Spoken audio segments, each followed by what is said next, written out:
Perang Tondano adalah perang yang terjadi antara rakyat Minahasa melawan pemerintah kolonial Belanda. Perang ini terjadi di Minahasa, Sulawesi Utara. Perang Tondano ini terbagi menjadi dua tahap, yaitu Perang Tondano I dan Perang Tondano II. Perang Tondano I. Perang ini terjadi pada periode tahun 1661 sampai 1664. Perang ini terjadi karena ambisi POC untuk memonopoli beras di semua kawasan Walak Minahasa. Selain berdagang, orang-orang Spanyol juga menyebarkan agama Kristen. Tokoh yang berjasa dalam penyebaran agama Kristen di tanah Minahasa adalah Franciscus Xaverius. Hubungan dagang antara Minahasa dan Spanyol terus berkembang, tetapi mulai abad ke-17 hubungan dagang antara keduanya mulai terganggu, yang mana hal tersebut timbul akibat kehadiran VOC, yang pada saat itu berhasil menanamkan pengaruhnya di Ternate. Bahkan Gubernur Simon Kos mendapatkan kepercayaan dari Belanda untuk membebaskan Minahasa dari pengaruh Spanyol. Simon Kos kemudian menempatkan kapalnya di Selat Lembe untuk mengawasi pantai Timuy Minahasa. Para pedagang Spanyol dan masyarakat Minahasa yang bebas berdagang lambat laun mulai tersingkir. Karena ulah POC, apalagi pada saat itu Spanyol harus meninggalkan kepulauan Indonesia untuk menuju ke Filipina.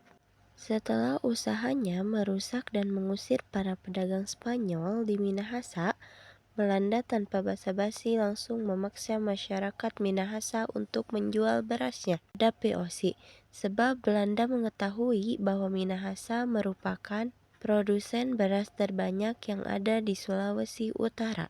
Dengan adanya potensi tersebut, Belanda berusaha untuk memonopoli perdagangan beras di Minahasa. Namun semua usaha Belanda mengalami penolakan mentah-mentah dari para masyarakat Minahasa, sehingga Belanda tidak punya pilihan lain selain dengan jalur peperangan. Keputusan Belanda untuk melakukan perang dengan masyarakat Minahasa dimulai dengan upaya POC, bendung aliran Sungai Temberan. Hal itu ditempuh untuk melemahkan mental masyarakat Minahasa.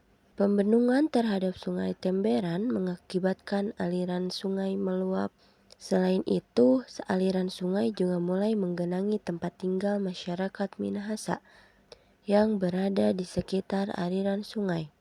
Untuk mengatasi hal tersebut, masyarakat Minahasa mulai memindahkan tempat tinggal dan barang-barang mereka ke Danau Tondano dan membuat rumah-rumah apung. Pihak VOC pun tidak kehilangan akal. Mereka mulai mengepung pusat tempat tinggal masyarakat Minahasa yang ada di Danau Tondano. Selain itu, Simon Kos atas perintah Belanda mengeluarkan sebuah ultimatum yang berisikan keharusan untuk masyarakat Tondano menyerahkan para tokoh pejuang yang menyatakan memberontak pada kekuasaan POC. Dan masyarakat Tondano harus membayar biaya ganti rugi, yang mana masyarakat Tondano harus menyerahkan 50-60 orang yang akan dijadikan sebagai budak untuk ganti rugi tanaman padi yang rusak. Namun, ultimatum tersebut tidak dihiraukan oleh masyarakat Tondano. Kekesalan akibat ultimatum yang tidak dihiraukan membuat POC akhirnya memilih menarik mundur pasukannya ke Manado, yang mana setelah POC memutuskan untuk menarik mundur pasukannya, masyarakat Tondano merasa kesengsaraan. Semua hasil beras dan perkebunan mereka menumpuk banyak tanpa ada yang mau membelinya. Sehingga dengan permasalahan itu, masyarakat Tondano dengan berat hati mendekati POC untuk menjalin hubungan dagang bersama. Yang mana dengan keputusan itu, masyarakat membuka peluang besar pada POC untuk menguasai wilayahnya. Setelah Perang Tondano I, Perang Tondano II terjadi kembali pada masa pemerintahan Gubernur Jenderal Denders.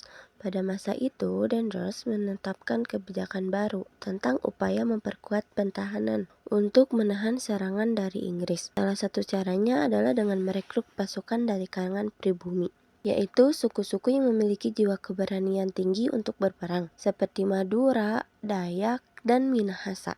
Kapten Harding, residen Manado, Prediger diperintahkan olehnya untuk bergegas mengumpulkan para hukum wala atau pemimpin adat daerah setingkat distrik kecamatan dalam suatu tempat. Oleh karena itu, pemerintah Belanda mengumpulkan para pemimpin adat agar menyediakan pasukan dan dikirim ke Jawa. Minahasa ditargetkan untuk mengirim 2.000 pemuda ke Jawa untuk menjadi calon pasukan Hindia Belanda. Namun, kebijakan ini ditolak oleh orang Minahasa.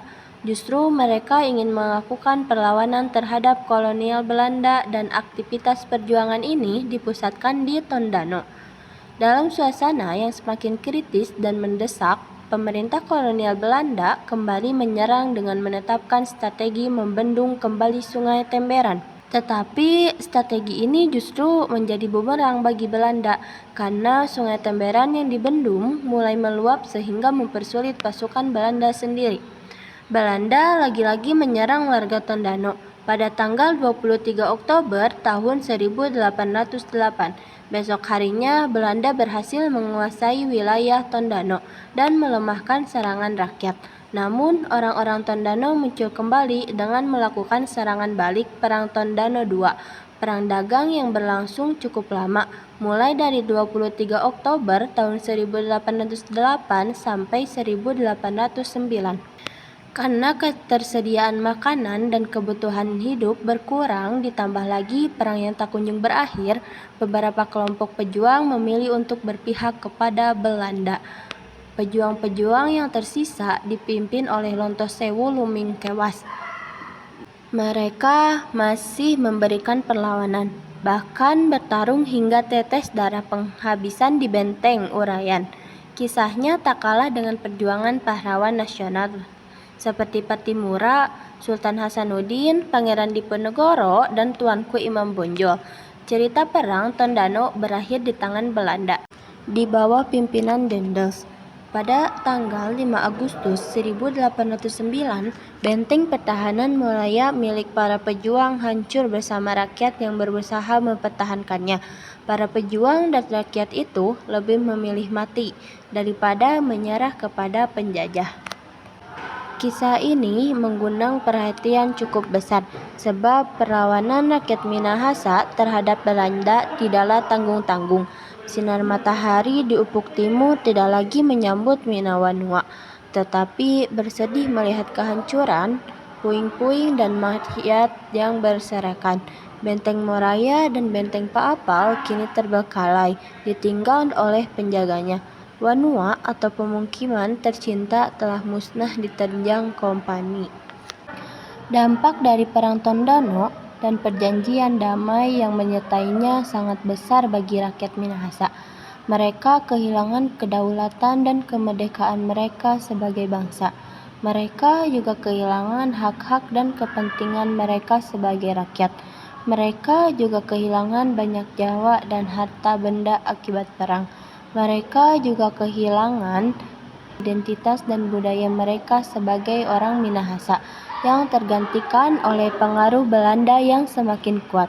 Namun, di sisi lain, Perang Tondano juga meninggalkan warisan yang berharga bagi rakyat Minahasa. Perang ini menunjukkan semangat perjuangan dan patriotisme rakyat Minahasa yang tidak mau menyerah kepada penjajah. Perang ini juga menunjukkan keberanian dan kegigihan rakyat Minahasa yang lebih besar dari mereka. Perang ini juga menunjukkan solidaritas dan persaudaraan rakyat Minahasa yang bersatu dalam melawan musuh bersama.